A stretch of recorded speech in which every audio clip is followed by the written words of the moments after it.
Irmão Marcos.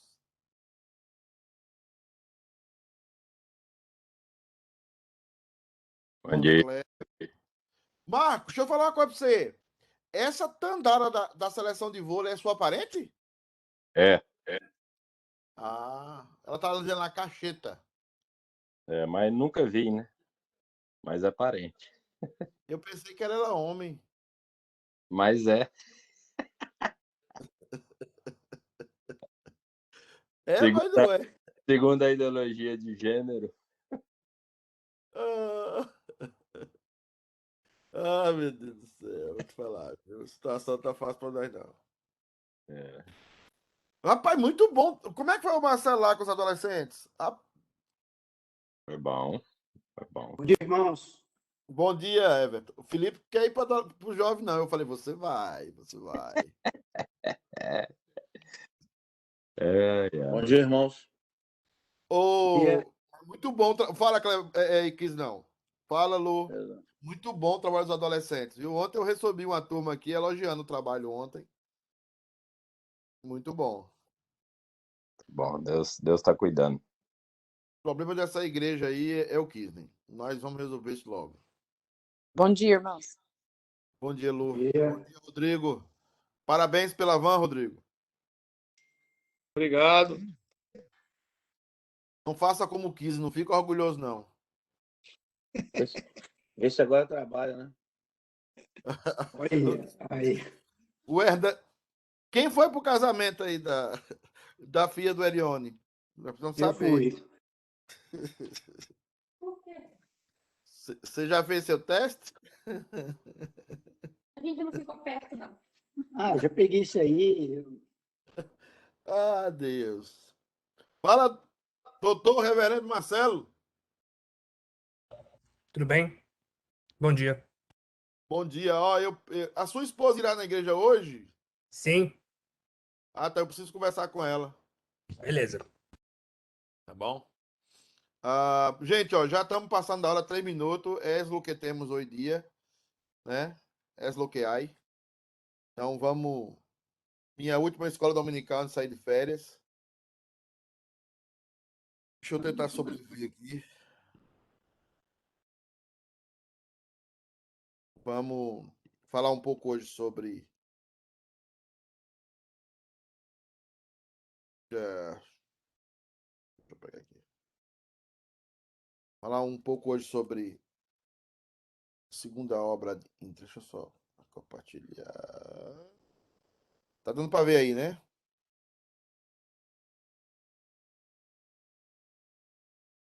Lu Cacheta, ora aí pra gente, por favor. Será que a Lu tá me ouvindo?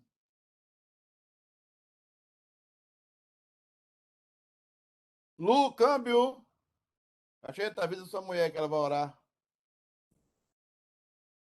Falou cacheta, o Marcos. Não, Lu, vamos orar. ora. Pai querido, obrigado por esse dia, obrigado por nós estarmos aqui juntos, como parte da tua igreja, para aprendermos mais de ti. Senhor, agora nós pedimos que o Senhor esteja abençoando a vida do pastor Pedro, que vai nos ensinar mais um pouco da tua palavra, que o Senhor esteja usando grandemente a vida dele e edificando a nossa vida. Pedimos isso em nome de Jesus. Amém. Amém. Irmãos, nós estamos falando das obras da Trindade ad intra, né? Ópera ad intra, as obras dentro do ser de Deus. É importante falar isso. E existem necessariamente 3 grandes obras gerais, né? Que nós estamos tratando sobre isso. A primeira grande obra é a obra da paternidade de Deus, né? Deus é pai e tem uma pessoa que representa essa paternidade lá. Nós temos a filiação de Deus, né? Deus é filho, e nós temos alguém que representa e é essencialmente filho na Trindade. E nós temos a última, que é a concessão de Deus, né? Que a palavra é um pouco estranha para vocês, mas essa palavra concessão é parte de uma situação de procedência do Espírito Santo e tem a ver com a obra do Espírito Santo. Nós vamos tocar um pouco nela aqui hoje, se Deus assim permitir. Então, nós já falamos da paternidade de Deus, falando um pouco sobre o pai, que sempre foi pai, nunca deixou de ser pai, e sempre foi pai na eternidade. Eu falava um pouco domingo passado sobre essa carência que nós temos da paternidade. Ou seja, a humanidade carece da paternidade muito mais do que da maternidade. A maternidade já é algo intrínseco em nós, porque nós nascemos de uma mãe, e geralmente as mães têm uma relação muito mais próxima às nossas. Já a paternidade é uma relação mais complicada para nós, porque é um corpo estranho, né? Por isso que nós temos até na literatura grega, na literatura histórica, o princípio, o princípio de Édipo, como é que chama?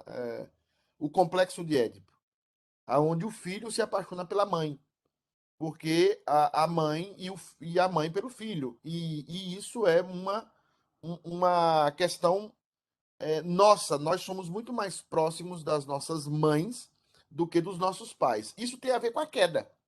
E pouco se fala sobre isso, né? Pouco se fala sobre isso onde a gente passa aí nas teologias.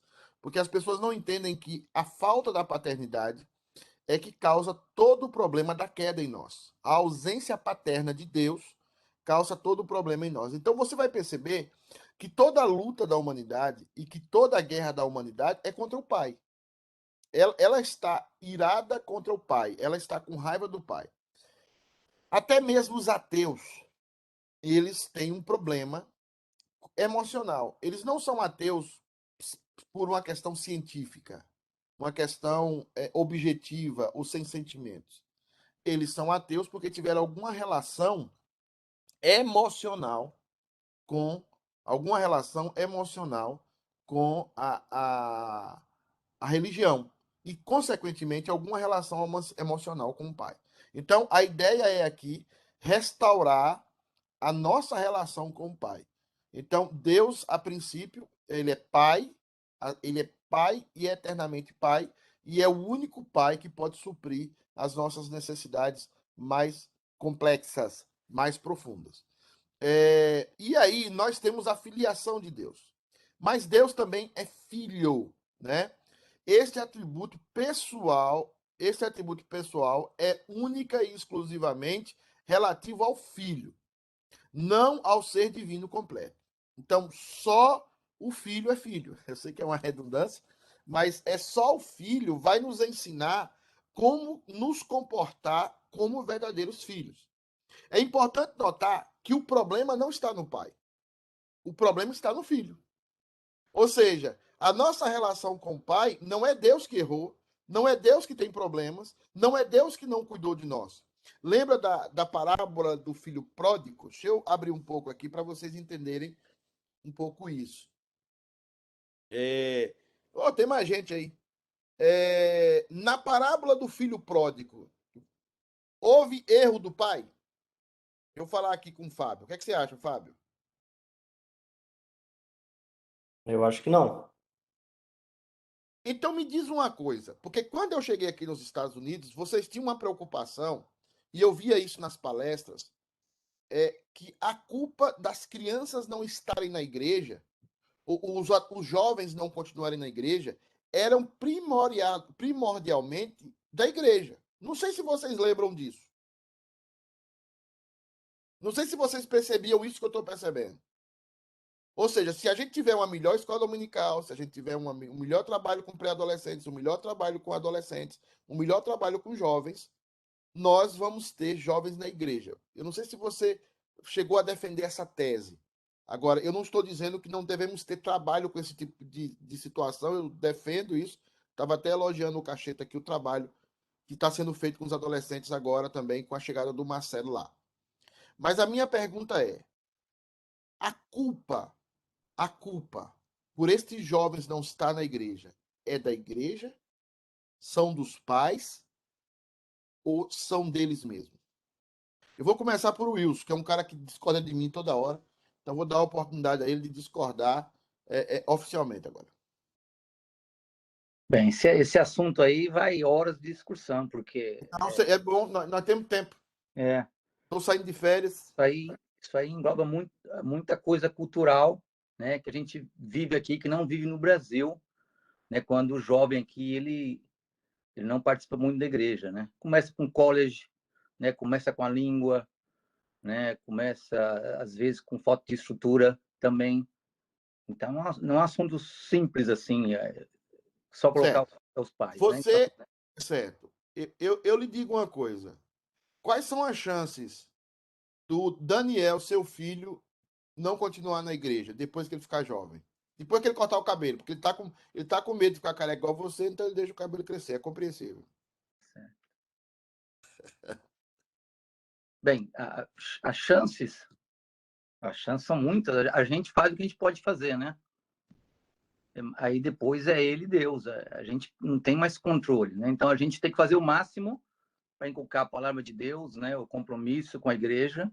Depois é ele Deus. Agora vai interferir também, né? A questão cultural, a questão da escola, né? College, namorada, tem muita coisa também, né? Perceba como Procópio, né? Perceba. Nós temos, biblicamente, eu estou estudando teologia com vocês, é um assunto chato que eu estou tendo, mas ele é chato a partir do momento que você só dá ele sem linkar ele com a vida real. Por que, que o pai é pai, por que, que o filho é filho, por que o espírito é espírito? Então, nós temos uma relação aqui paterna. A paternidade precisa ser restaurada.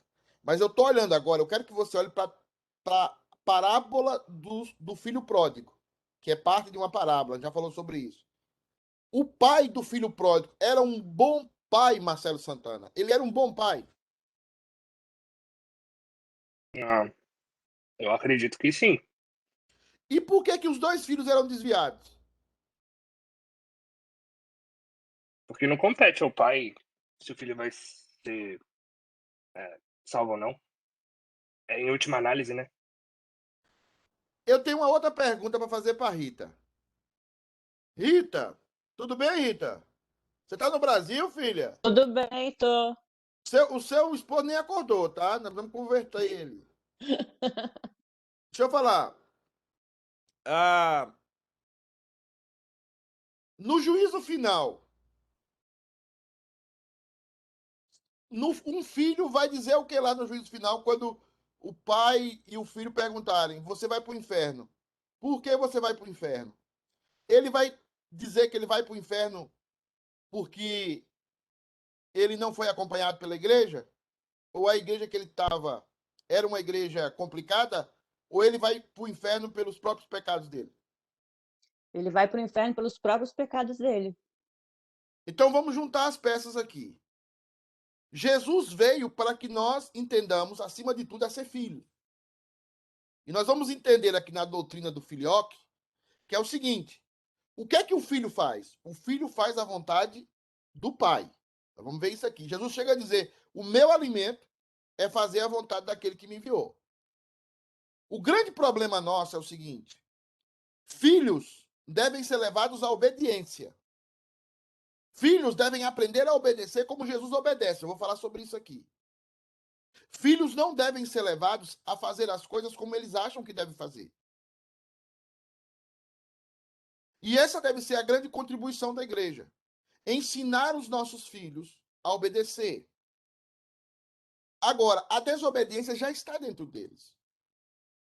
Nasceu com eles. O grande problema, existe pouca chance de um Daniel, pode acontecer, como o Wilson falou, de um menino criado na igreja, estabelecido na igreja.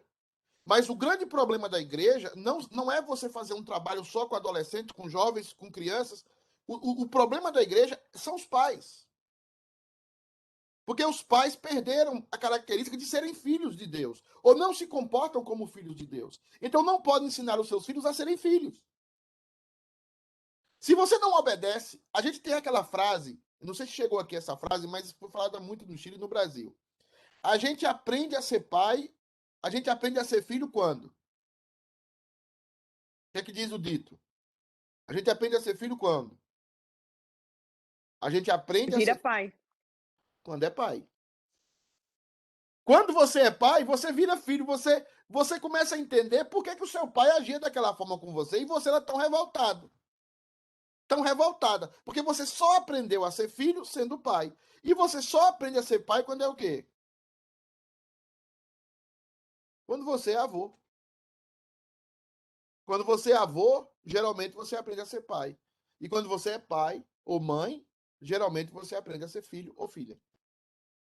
A relação aqui é o seguinte: nós precisamos entender e colocar para os nossos filhos que a grande culpa da história deles e da vida deles não somos nós.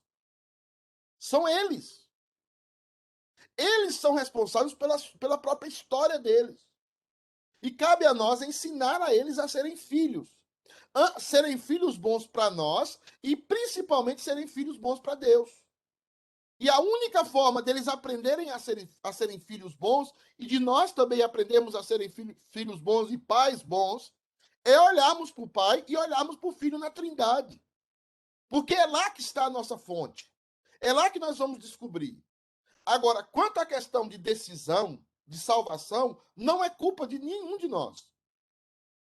Você pode ter criado um filho da pior maneira possível. A perdição dele nunca vai ser culpa sua. Você pode ter criado um filho mais dissolutamente, mais irresponsavelmente. A perdição dele nunca vai ser culpa sua. A perdição dele sempre vai ser culpa dele. Porque ninguém é culpado pelo outro. Ninguém leva a culpa do outro. E isso é muito importante dentro da igreja. E isso é muito importante nós ensinarmos aos nossos filhos. Pastor, Sim. tem uma pergunta. Mas a gente, como pais, a gente tem muita responsabilidade nisso. Não tenho culpa dele não ser salvo, né? Assim, isso não vem a mim, mas eu creio assim que nós temos um papel muito importante nisso aí, assim, muita responsabilidade, porque também se os pais não amam a igreja, não têm prazer em estar ali ensinando o filho a frequentar a igreja, é lógico que o filho não vai querer ir. Eu acho que é um contexto todo, Eu tô dando não é? curso lá, eu tô dando curso de. Eu tô dando curso para casais e falando sobre pacto. O que é que você ensina? O que é que você vai levar a culpa do seu filho? Gente, presta atenção nisso aqui, porque tem muita heresia nisso. Você vai levar a culpa do seu filho não ter se tornado um homem ou uma mulher séria. Você vai levar a culpa disso. Isso você vai levar a culpa. Você ensina o seu filho a ser honesto. Você ensina a sua filha a ser honesta. Você ensina a sua filha a trabalhar. Você ensina a sua filha a ganhar as coisas por ela. Você ensina a sua filha e o seu filho a ser um cidadão, uma cidadã abençoada. Essa é a nossa responsabilidade. Você ensina ela a respeitar as pessoas. Você ensina ela a respeitar os mais velhos. Você ensina ela a pagar as suas contas, a pagar os seus impostos. Você ensina ela a ajudar as pessoas. Você ensina ela a ser uma cidadã, um cidadão. Essa é a nossa função e é até aí que podemos chegar. Agora, conversão não compete a nós. Então, tinha um dito dos pastores antigos que era muito legal. Você ensina o seu filho a ser homem, mas você não ensina o seu filho a ser salvo.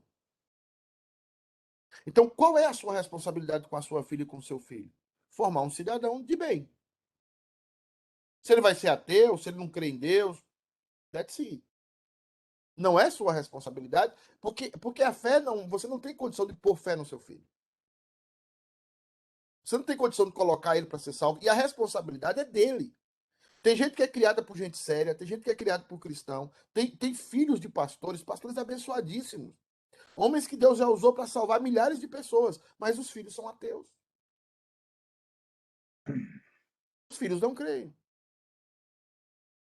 Então, dentro da teologia do pacto, a sua responsabilidade é gerar cidadãos para a sociedade. Não gerar salvos, porque você não vai conseguir gerar salvos. Agora, o que que Deus manda para que os nossos filhos estejam mais tempo expostos à salvação, expostos à palavra da salvação? Ensinar catecismo, orar com eles, pregar a palavra, ensiná-los a amar a igreja. Tudo isso você vai expor o seu filho. Você vai expor. É igual a questão do incrível Hulk. Você vai expor o seu filho à radiação gama, né? Então, você está expondo ele à radiação gama, você está expondo ele à palavra, você está expondo ele ao ambiente, e existe sim uma grande possibilidade dele ser chamado e ser restaurado. Mas você não passa você não dá para o seu filho, né?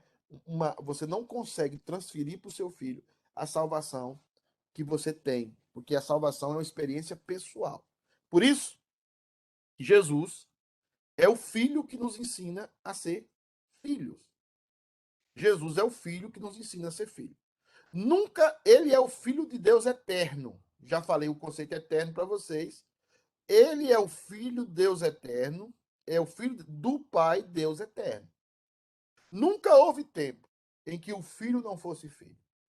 Ele é eternamente gerado. Nunca houve tempo em que ele não foi gerado, né? Ele é eternamente gerado. Deixa eu ver aqui com o meu. Pastor, Sim. eu não sei o contexto que fala isso na Bíblia, mas lá em Provérbios diz que educa a criança no caminho que deve andar e até quando envelhecer não se desviará dele. Não é um pouco... porque a gente acabou de... a responsabilidade da própria pessoa, né? Tipo, Deus dá a salvação e ela é responsável pelos atos dela. Mas se aqui eu não sei o que quer dizer nesse contexto, entendeu? Porque, ao meu ver, diz assim, que se eu ensinar, ele não vai desviar do caminho. E não é isso que acontece, né? Leia o texto de novo para a gente. Eu esperava que alguém tivesse falado desse texto. Como ninguém falou, eu passei em branco. Mas graças a Deus, Deus levantou você com a camisa vermelha para falar para nós. Pode falar. Ele fala assim, ó, educa a criança no caminho em que deve andar, e até quando envelhecer não se desviará dele. Desviará de quê? Dele, eu acho que é do caminho aqui, porque tá Do caminho. Do caminho. Aí não está falando de salvação. Está falando de caminho aí, é procedimento aqui na Terra.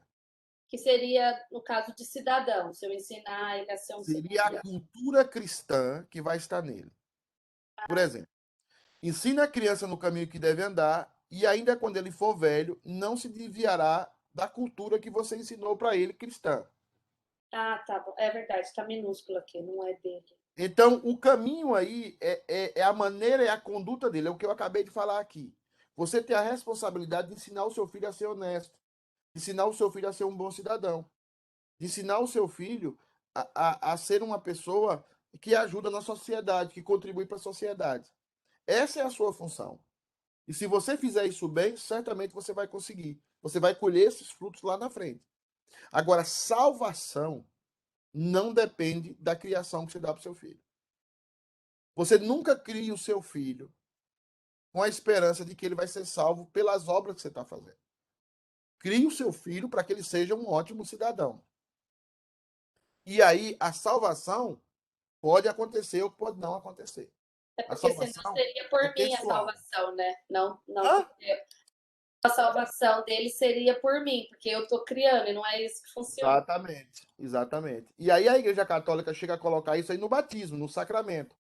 Então a Igreja Católica vai dizer, quando você batiza o seu filho, você está salvando ele. Né?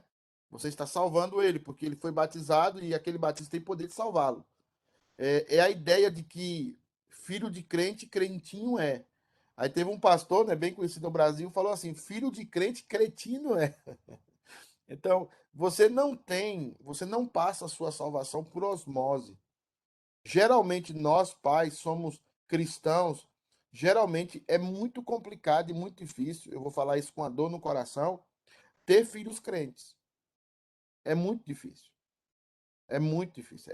Casos, você vê na Bíblia casos esporádicos, como Samuel, que era filho de crente, nasceu na igreja, continuou na igreja. Você vê casos, eu fui da igreja, me desviei, depois voltei para a igreja de novo. Você vai ver certos casos dentro da igreja. Cadê os filhos de Paulo? Cadê os filhos de Pedro? Cadê os filhos de Moisés? Cadê esse pessoal? Né? Você não vê. Então, por quê? Porque a Bíblia está dizendo que a salvação, ela não é por família, ela é pessoal. É uma experiência pessoal que você tem com Deus. E essa experiência pessoal, o seu filho, é por isso que existe no meio imigrante uma idolatria de filhos. Né? Primeiro a gente cria o filho com culpa, já naturalmente, sem ser no contexto imigrante. Depois a gente cria o filho para que ele faça aquilo que a gente não fez. e consiga aquilo que a gente não conseguiu. Aí já começa a destruir a criança. Pastor, Sim. e no texto do centurião, quando Jesus fala, crê em mim e será salvo tu e tua casa, esse contexto de salvação é pelo testemunho do centurião só? Não, isso é palavra para o centurião e não para mim e para você. Então foi específico. Foi específico, porque lê aí na sua Bíblia Romanos 9, versículo 1. Lê aí. Lê aí. Vocês estão até participando hoje, ó. Eu pensei que vocês não estavam nem aqui. Não, a gente não vai no casamento. Ô, pastor. Vocês não vão no casamento lá da filha da Lenúcia, não? Não. Meu Deus, vocês estão fracos demais. A gente faz para elite, não, pastor. Romanos 9. Romanos 9, 1. Em Cristo digo a verdade, não minto, dando-me testemunho a minha consciência no Espírito Santo. Pode seguir. Pode ler 2, 3. E tenho grande tristeza e contínua dor no meu coração, porque eu mesmo poderia desejar ser anátema de Cristo, por amor de meus irmãos, que são meus parentes segundo a carne. A família de Paulo não é crente. Onde é que está a promessa para a vida da família de Paulo? Cadê a promessa? Então, você tem a promessa para o centurião e não é para Paulo, que foi o homem que mais plantou a igreja do mundo. Sem internet, sem avião, sem nada. Por que Paulo? Por que a família de Paulo? Por que essa palavra não veio para Paulo? Paulo, tu e a tua casa servirão ao Senhor. Porque Atos é descritivo. Atos não é normativo. O que é descritivo, pastor Pedro? Atos está descrevendo uma situação. Atos não está normalizando uma situação. Não é uma norma. Quando o Atos diz lá, ó, pega todo mundo que tem propriedade e vai vendendo segundo a necessidade da igreja. Já pensou se eu fizesse isso aqui na igreja? Wilson, vende aí. O Wilson deve ter o quê? Uns 500 mil na poupança, investido aí pelo mundo. Né? E Wilson, pega lá seu investimento e joga aqui na igreja para nós dar dinheiro para o Kisney, que o Kisney está comendo pouco. Né? Já pensou? Eu pego o Atos 2 lá e começo a fazer isso. Né? Everton, vende sua empresa aí, dá pro lucro para nós aí, ó. Bota em cima da mesa. Para, gente. Gente, ó. Essa pergunta da Celinha é muito boa. Muito boa. O problema é pastor que não faz exegese. E eu tô ficando odiado pelos crentes da minha igreja e pelos crentes fora. Porque o não faz exegese, não tem jeito. O cara não faz exegese e abre um texto lá. É igual esses dias que eu mandei um vídeo aí, o pessoal mandou um vídeo de um pastor que abriu em João 23. Na cabeça dele, ele queria pregar sobre o Salmo 23. Mas ele chegou para abrir em João 23 e ele tá lá abrindo João 23 e não acha, e não acha. E aí ele desiste e diz, ó, João 23 diz, o Senhor é o meu pastor e nada me faltará. Exatamente isso. Você vai para estudo bíblico. Você vai para estudo bíblico na casa de fulano, de A e B, o cara não fez exegese. A pessoa vai lá e estuda Romanos. Como é que você estuda Romanos sem exegese, meu Deus? Vai desviar todo mundo. Ou vai banir. Então, assim, quando você olhar para Atos, o que é que Atos traz? Descrição. O que é que um texto canônico descritivo ensina? Princípios. Princípios. Nós vamos colocar ali princípios. Textos nominativos, como as cartas do apóstolo Paulo. O que é que as cartas do apóstolo Paulo traz? Normas. Então você deve pregar como normas. E não como descrição. Uma coisa é o Everton, por exemplo, contar a história. Ele conta a história. Ele não está dizendo que a história é boa ou se é ruim, se a pessoa fez bem, se a pessoa fez mal. Ele está contando a história. Aconteceu isso. Tá? Isso é descrição. Agora, se o Wilson, que é presbítero, chega lá e diz, a partir de agora nessa igreja aqui, só entra quem der $50 para a administração da igreja. Tá? Aí ele é normativo. Então, assim, Esses textos que vocês falaram, tantos textos, ensina a criança no caminho que deve andar, requer só interpretação exegética. Você vai entender que é culturalmente, só você ler a Bíblia toda, você vai perceber. Não dá. Se eu ensinar meu filho tudo certinho, não significa que ele vai ser crente. Pastor. Ô, pastor, então quer Isso dizer leva que, depois do Cacheta. Sim. tá voltando um pouquinho lá atrás, lá, falando sobre o que a gente, nós vamos ser cobrados. E a gente ensina nossos filhos através da nossa conduta, do nosso exemplo, está mostrando para eles. Sim. E só que ele vai ser a escolha dele no final. Então, no caso, esse ensinamento que nós estamos dando seria, nós estamos plantando essa semente. E essa semente, a salvação vai ser se essa semente dá frutos. O fruto seria a salvação? Como? Repete aí para me entender. Porque se você está criando seu filho, você está ensinando ele a ser um cidadão de bem, né? Uma pessoa honesta. Você está ensinando a palavra para ele, está lendo com ele. Só que você não tem como obrigar ele a aceitar essa palavra. Não tem jeito. Sim. Não tem. E, no caso, esse processo que você está fazendo, você está plantando uma semente. Sim. Aí, no decorrer da vida, quando ele tiver, no decorrer da vida dele, essa semente vai germinar. Não. E o fruto dela seria a salvação, se ela Não. vir acontecer? Não, não. Essa é a minha pergunta.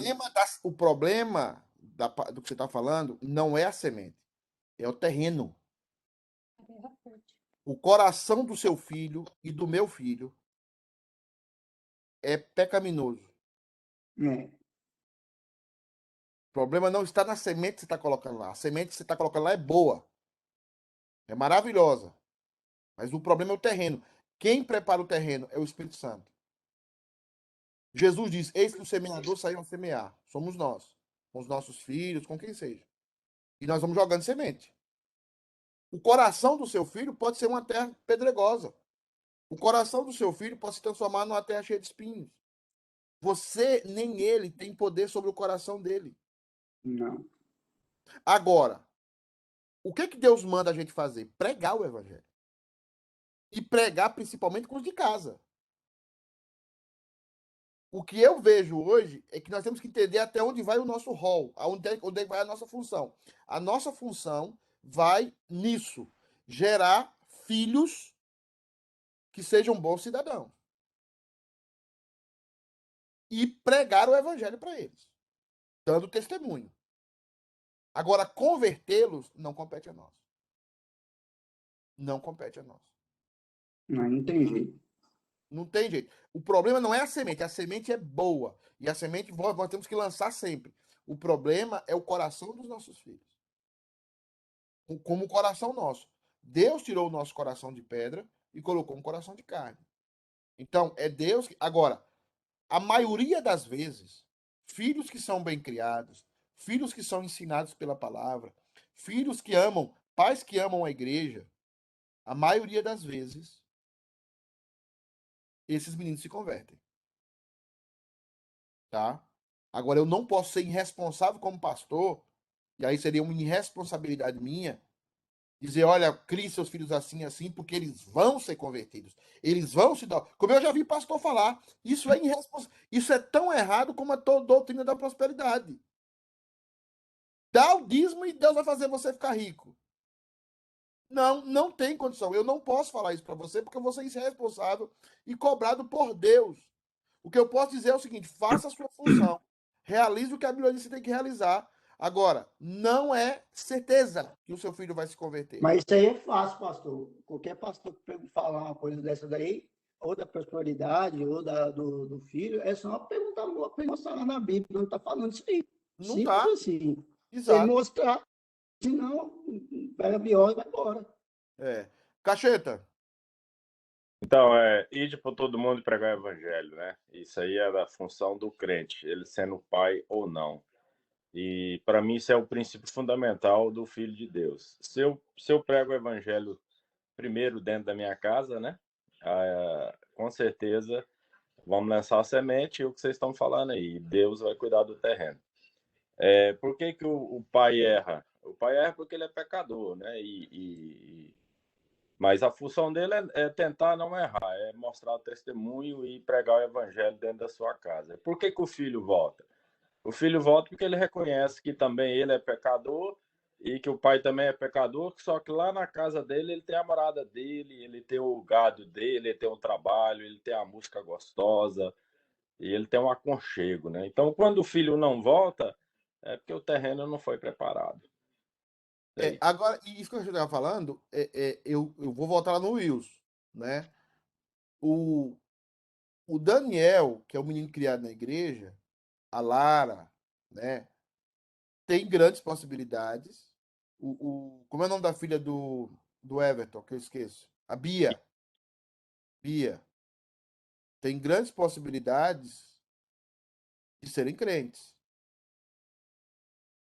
Por causa da postura de vocês, por causa da maneira como eles já vivem hoje. Eles olham para vocês de uma postura, olham para a igreja com amor. As filhas da Claudete, apesar da Claudete hoje estar casando um povo. Olha a postura da Claudete, do Everson, do Kisden, da Maria Eduarda. Você tem uma postura, né, a Vicky, uma postura dos pais que os filhos já pegam isso. Entendeu? Os filhos olham isso. É uma grande. Eu não posso dizer que vão ser crentes. Eu não posso dizer nem que Fabiana é crente. Que é a mulher que eu acho mais crente na face da terra. Os meus meninos, grande possibilidade de ganhar o mundão. Filho de pastor. Entendeu? Mas é uma possibilidade. Eu conheço tanto pastor que é muito melhor do que eu, muito mais abençoado do que eu, que os filhos não são crentes, são um terror. Por que que os meus são melhores do que os deles? Não são. Não são. E eu não vou botar a culpa na igreja nunca, porque eu já vi pastor botar a culpa na igreja. Aí eu levantei uma vez de presbitério, e briguei com um cara desse. E o cara ficou. E eu falei, você tá louco. Você está ensinando os seus filhos a odiar a igreja e agora quer ensinar nós, pastores, a odiarmos a igreja? E os filhos de família não cristãs que acabam levando toda a família para a igreja. A família é cristã. E o Espírito Santo tocou naquele ali e aquele ali levou toda a família. Agora, eu vejo também que quando Deus quer salvar uma geração, presta atenção nisso aqui. Quando Deus quer salvar uma geração, Deus levanta um trabalho forte na igreja para jovens, para adolescentes, para pré-adolescentes, para crianças. Deus levanta pessoas na igreja que faz um trabalho forte com adolescente, de repente você vê aquilo levantar. É porque Deus quer salvar uma geração. Na minha época, todo mundo estava fora da igreja. E todo mundo filho de crente, uns filhos de pastor, de presbítero, mas todo mundo fora da igreja.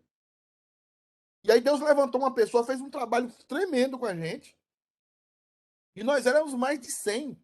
E hoje, desses 100, nós somos mais de 30 pastores espalhados pelo mundo. Então, assim, às vezes Deus faz isso. Levanta uma geração, levanta alguém que ama trabalhar com pré-adolescentes, levanta alguém que ama trabalhar com jovens, ama trabalhar com adolescentes, levanta alguém que se sacrifica, que perde noites, que faz isso e prega o evangelho para algumas crianças e aquela geração, Deus concede salvação. Pastor, pergunta aí. Sim.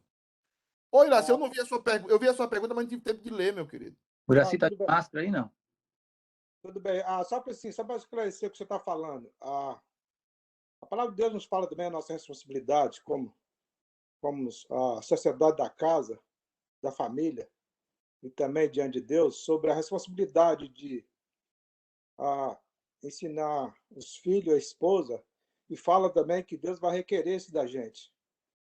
Agora, a salvação vem de Deus, mas eu acho também que a fidelidade nossa é um processo, é o caminho para que Deus possa alcançar, mesmo nossos filhos, às vezes, têm um coração, não consegue entender, mas talvez, se a gente for fiel a Deus, Deus pode usar também a nossa vida, o nosso exemplo, e alcançar a vida deles também. Eu queria assim, saber como é que você vê essa posição dessa promessa de Deus que vai requerer sobre nossos ombros o sangue dos nossos filhos e nossas esposas? Porque se eles já estão perdidos, por que ele vai requerer de nós se eles não forem salvos? Porque é o Pastor, seguinte, antes de você responder isso aí, deixa eu só ler Romanos 9, né, 14, né, para você responder em cima dessa palavra aqui que diz, né? Que conclusão podemos tirar?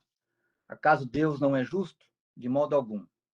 Porquanto ele declara a Moisés: terei misericórdia de quem eu quiser ter misericórdia, e terei compaixão de quem eu desejar ter compaixão. Assim, claro está que isso não depende da vontade tampouco do esforço do ser humano, mas da maneira como Deus focaliza a sua misericórdia. isso até um hino antigo, né? Não é dos fortes a vitória, nem dos que correm melhor. Então, assim, já vi as inárias aí, as irmãs que cortem hino. Mas dos fiéis e sinceros que seguem junto ao Senhor. Bem, vamos explicar isso aí, Iraci, no seguinte forma. Deixa eu tentar explicar. Isso é simples, mas precisa ser falado com calma. Você é salvo pela graça de Deus. Você se tornou um pai, se tornou uma mãe. Você casou, geralmente é assim, e aí você tem filhos. Ao ter filhos, o que acontece com você? Você tem que criar essas crianças de acordo com a Bíblia, de acordo ao conhecimento bíblico, dando testemunho para esses meninos, pregando o evangelho para esses meninos, ensinando esses meninos o caminho que eles devem andar, como está lá no texto bíblico. Mas você não tem a capacidade de salvá-los. Mas vai ser cobrado uma coisa de você que se chama galardão, que é uma coisa que não é muito falada da igreja, e eu não sei porquê, tá? Nós temos a salvação. A salvação está garantida. O que nós buscamos na igreja? Nós buscamos galardão. Jesus fala sobre o galardão, sobre aquilo que é mais do que a salvação. Existe a salvação, mas Deus está oferecendo mais para nós do que a salvação. Ele está oferecendo para nós também o galardão. Quando você é um pai que é salvo, que é crente, e você educa os seus filhos de forma errada, você vai perder galardão. E a sua descendência vai ter aquela consequência. Porque você ensinou seus filhos errado. E você vai perder e vai ser cobrado por quê? Porque a igreja vai ser julgada. A igreja vai ser julgada no juízo final. Ela não é julgada para perdição. Ela é julgada para o galardão. Já é salvo, nós somos salvos, mas nós vamos ser julgados por galardão. Então, o pai que criou o filho errado, a mãe que criou a filha errada, não vai receber o galardão que deve receber. Eu vou dar um exemplo clássico disso, escancarado na Bíblia disso. Davi.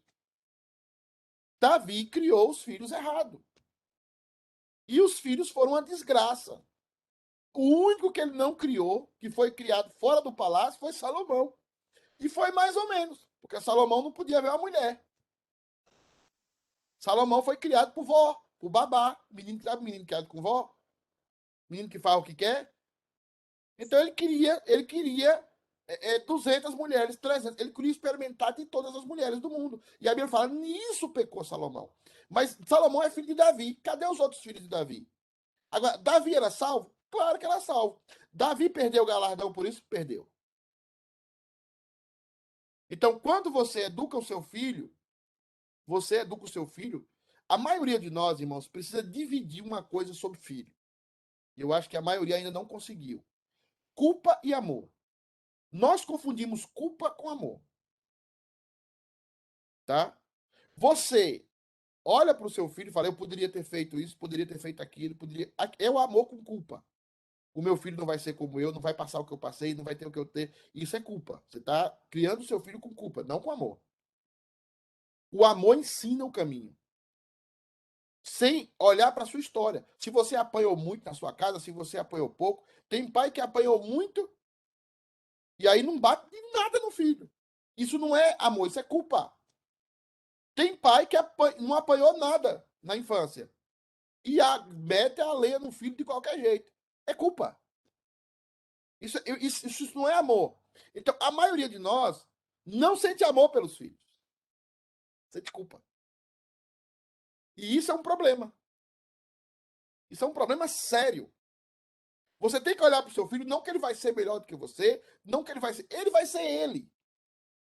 E aí você precisa, tratando o que o presbítero assim falou, ensinar o caminho que deve andar, falar de Cristo, e a grande probabilidade de que ele seja um crente, que ele seja um cristão, mas não é garantia. Porque salvação é pessoal. Agora, você, como pai, vai fazer isso, porque Deus vai cobrar de você no dia do juízo final e dizer: olha, Wilson, você é salvo, você creu em mim, você é meu filho, mas você foi um péssimo pai. Você foi um péssimo marido. E você não vai receber o galardão que eu tenho para bons maridos cristãos e para bons pais cristãos. Mas a salvação vai ser garantida. Olha, Davi, você foi um péssimo pai, mas a salvação aqui está garantida para você, porque ela é de graça. Então nós temos que aprender a dividir essas águas, entendeu? Para entender que amor ao filho, amor aos nossos filhos, tem que preceder o amor a Deus. O amor a Deus, perdão, tem que preceder o amor aos nossos filhos. Você ama a Deus, você ama o Senhor, é isso. Mas não tente ser o Espírito Santo na vida do seu filho. Não tente ser o Espírito Santo na vida dele. Porque você não vai conseguir convencer o coração dele. Agora, criá-lo na disciplina, admoestação e correção do Senhor, geralmente faz dele, faz de você um caminho para que o seu filho seja crente. Para terminar aí, vocês estão muito hoje no negócio de filho. Ô Wilson, lê aí o último versículo, os 2 últimos versículos do Antigo Testamento, por favor. É fácil de encontrar, tá, Wilson? Eu sei que você vai abrir em João 23. Quais são os últimos versículos do Velho Testamento? Essa palavra é para o irmão Iraci, que ninguém sabe se tá ou não com Covid.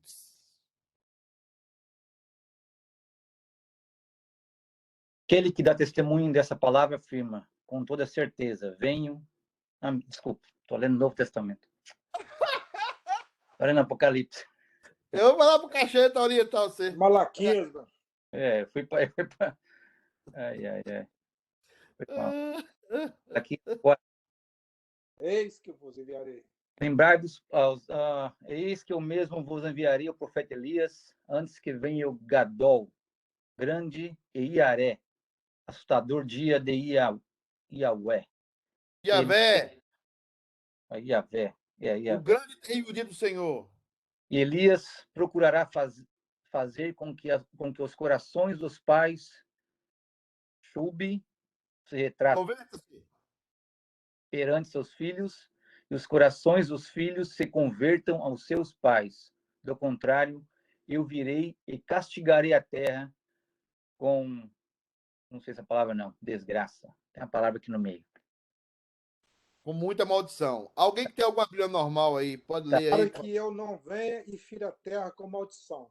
Maldição. O que é que o evangelho deveria fazer? Converter o coração dos pais aos filhos e o coração dos filhos aos pais. O que é converter o coração dos filhos aos pais? É fazer com que a família tenha Deus como prioridade. Não que a prioridade seja o pai ou que a prioridade seja os filhos. A prioridade é Deus. Porque é Deus quem dá a bênção sobre a família. E quando Deus muda um pai ou quando Deus muda um filho, o que é que acontece? Quando Deus muda o pai, mas o filho não é convertido, o filho vê a mudança no pai. Quando Deus converte o filho, e o pai não é convertido, o pai vê a mudança no filho.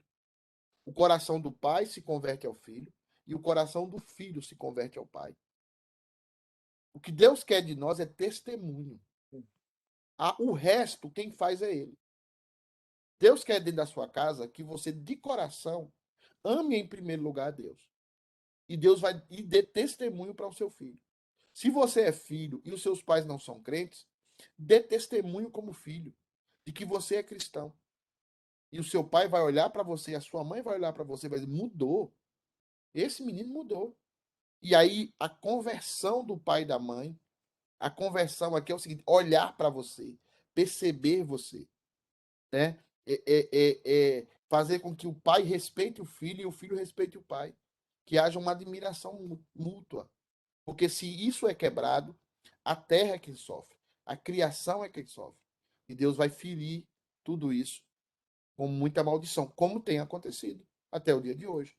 Filhos que mandam em pai, pai que não sabem ser pai. E aí o que acontece? A terra está ferida. Ok? Irmãos, eu não vou concluir isso. Depois a gente vai falar sobre Filioque mais, vai falar sobre o Espírito Santo, que é bem, bem legal o negócio do Espírito Santo, né? Porque vocês até hoje nunca ouviram a palavra concessão em relação ao Espírito Santo.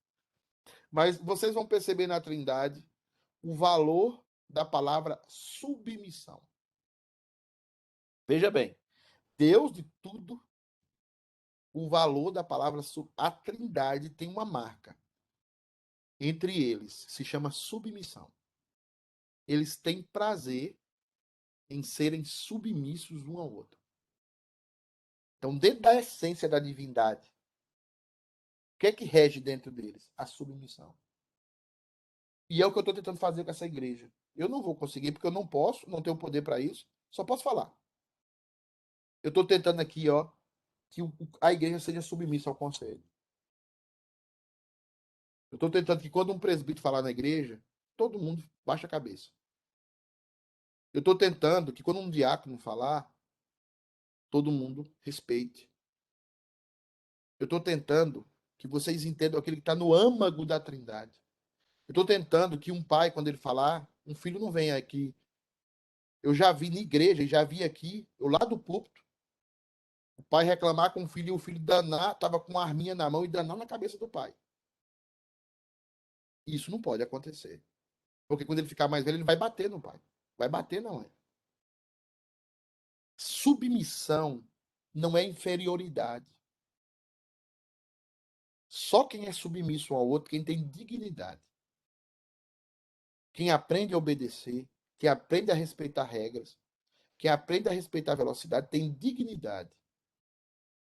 E uma igreja, se não aprender isso com um Deus perfeito, o Deus dos deuses, aquele que você não pode nem olhar para ele.